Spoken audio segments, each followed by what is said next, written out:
You still was cheering for Bron. He's 42.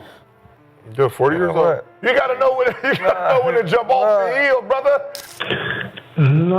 Not really yet, but I've definitely got a text from Luka.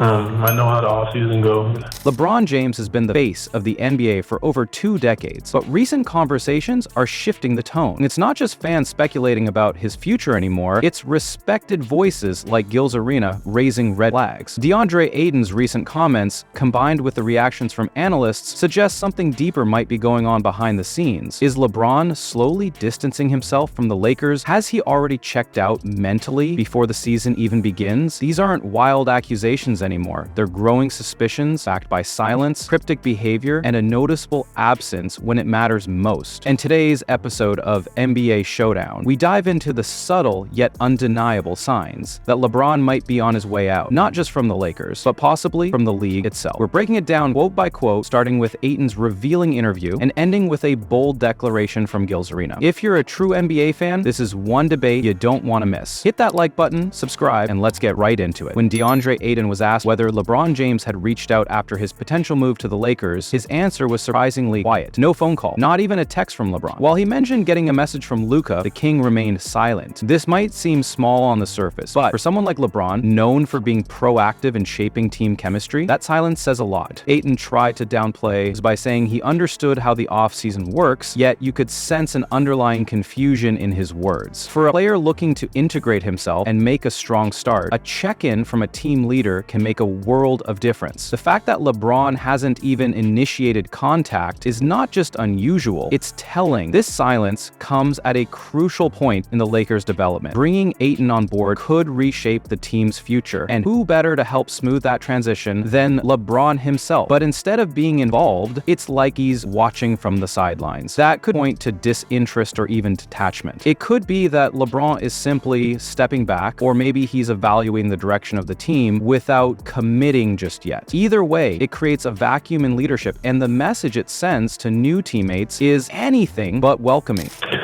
Not really yet, but I've definitely got a text from Luka. I know how the offseason goes. I'm just waiting. I'm just trying to integrate myself with the team and get to know everybody. The hosts at Gil's Arena took a jab at LeBron's absence, humorously claiming that he doesn't even pay for his own Wi-Fi and is probably out playing golf. While it's clearly a joke, the underlying sentiment rings true. LeBron appears disconnected, both physically and mentally, from the Lakers' current roster changes. This kind of behavior might be typical for a retired player, but for someone still wearing a uniform and expected to lead, it's concerning. LeBron's influence is larger than life. When he's involved, his presence shapes narratives, boosts team morale, and guides younger players. That's what we've come to expect, but now, when he's needed the most to help integrate new faces like Ayton, he's nowhere to be found. Sure, it's the offseason, but it's also when foundations are built. This is where chemistry starts, yet LeBron is absent from the picture, and the team feels it. And it's important to remember that LeBron is 42 now. While he still puts up numbers, the grind of an 82-game season followed by playoff runs is no small feat. Maybe he's conserving energy or trying to enjoy life off the court, but even then, it feels like he's pulling away rather than pushing forward. His absence isn't just physical, it's emotional and mental too. And for a player who built his legacy on leadership, this shift feels like a quiet resignation. You know, LeBron don't pay for Wi-Fi either, so you know what I mean? Just chop it up like that. Man, it's busy, man. He on the golf course, man, hitting balls and shit. What makes LeBron's detachment even more confusing is the fact that he hasn't gone completely silent. He's just chosen a cryptic way of communicating. Instead of reaching out to new teammates like Ayton, he's been sending vague, subliminal messages to the team and the organization. These cryptic signals raise more questions than they answer. What is he really trying to say? Is he disappointed with the front office? Is he uncertain about the team's direction? Or is he preparing everyone for his own quiet exit? Sending cryptic messages instead of being direct is not typical LeBron behavior. Throughout his career, he's been outspoken and strategic in how he addresses both praise and criticism. So why change now? The answer could lie in his mental state. If LeBron feels he's done everything he can in the league and sees his influence waning, perhaps cryptic posts are his way of stepping back without creating a storm. It also suggests he's aware that people are watching closely. Maybe he wants to stir speculation, or maybe he's hinting that he's being kept out of decision-making processes. Either way, the result is confusion even within the team. Players like Ayton are left unsure of where they stand, and fans are left trying to decode his silence. Instead of a leader, LeBron is starting to feel like a ghost, present but not really there. So LeBron has been known to send cryptic messages to his teammates and organizations many different ways. Is LeBron trying to send a subliminal message to the Lakers by not contacting Ayton Gill? You said that. One of the hosts questioned whether Devin Booker reached out to his younger teammate after a trade. The implication was clear. If other top-tier players aren't always quick to connect with new teammates, why should LeBron be expected to? But this comparison actually highlights the very issue at hand. LeBron isn't just another player, he is the leader of the Lakers. Expectations for him are and should be higher. LeBron has always prided himself on being a mentor and a unifier. From Anthony Davis to Kyle Kuzma, he's gone out of his way to build relationships that benefit team chemistry. So the idea that he's suddenly not reaching out is jarring. It's not about following what others do, it's about continuing what he's always done. Unless something has changed, maybe that changes within him. Maybe LeBron has made the internal decision to slowly check out, to hand over the reins, or to simply ride out his final seasons quietly. This also plays into the theory that LeBron might be preparing to leave. When players sense that their time is ending, they often disengage, both emotionally and physically. The fact that he's now being compared to others in a conversation about leadership says a lot. It shows that he's no longer holding that elite leadership status he once commanded. And if even Ayton can sense that change, then maybe it's more obvious than LeBron wants to admit. I mean, not Devin George. Did Devin Booker hit up young fellow when he got traded? I don't know. I mean, I don't know what top tiers do.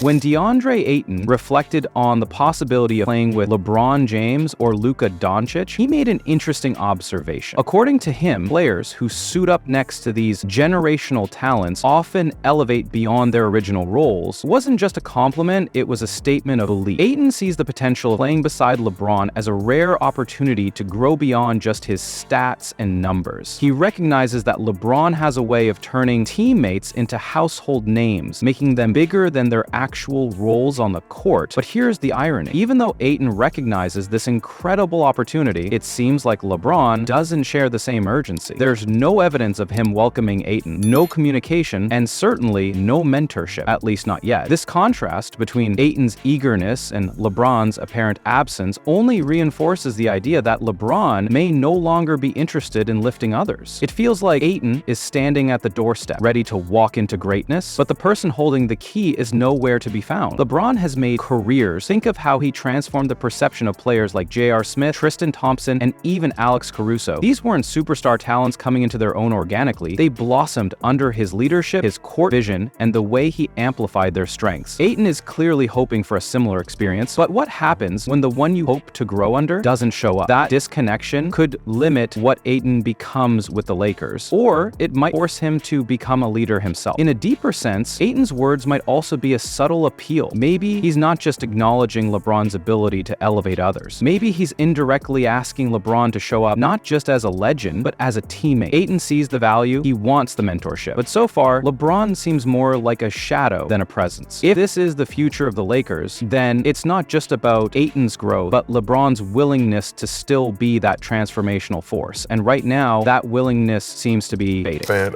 Ayton also said this about playing with LeBron and Luka. They turn teammates into superstars. They make them bigger than their roles. Just getting me back to my full form of how I used to play, you know, coming up and being a part of the NBA Finals.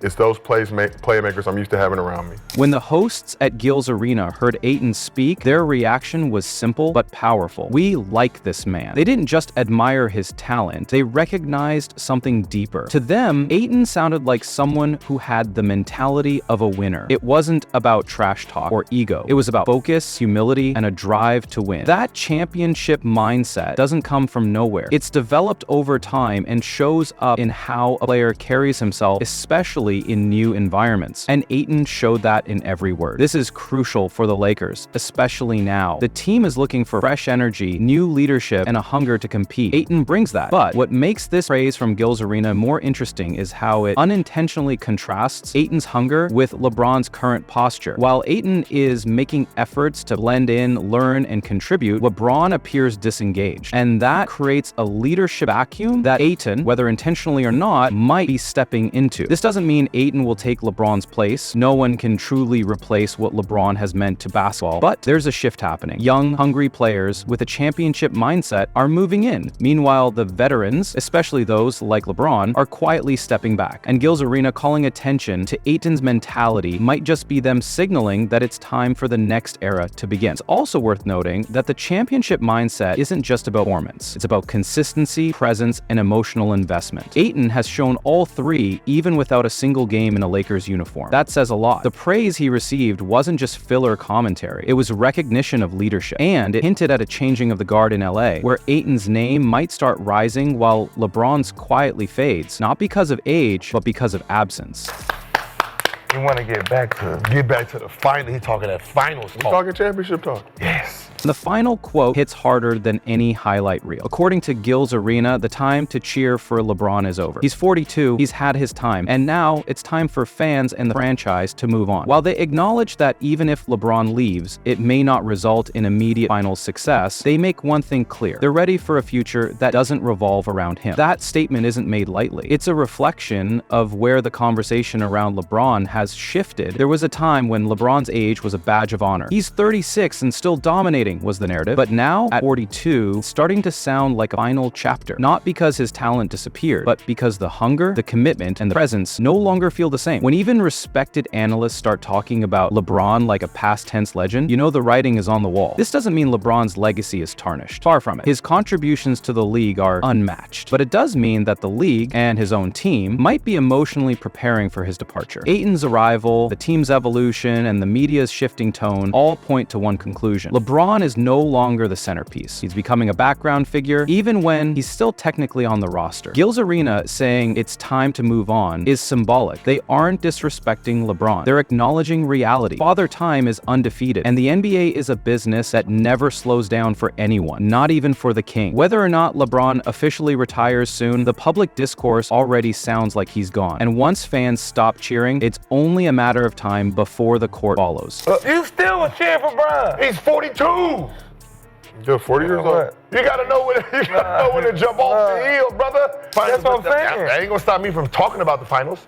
And cheering. It should. I was cheering for y'all with the finals. LeBron James has been the epicenter of basketball for over 20 years. His presence has shifted franchises, sold out arenas, and redefined greatness. But now, the signs are undeniable. The lack of communication with Ayton, the jokes about him golfing instead of grinding, the cryptic messages, and the silence, they all add up. Gil's Arena didn't just joke about his age. They acknowledged the truth. Many fans are struggling to accept. LeBron is mentally checking out. Ayton, on the other hand, is stepping in with energy, humility, and hunger. He's not trying to replace LeBron, he's just trying to build something. But to do that, he needs a team willing to look ahead, not behind. The Lakers have always been about legends, but even legends need to know when it's time to pass the torch. It seems more and more likely that LeBron won't be the face of this next era. Whether he retires or simply fades into the background, the shift has already begun. Ayton's arrival might just be the moment the Lakers start moving forward, with or without the King. Stay tuned to NBA Showdown because the game never stops, and neither do the conversations that shape its future.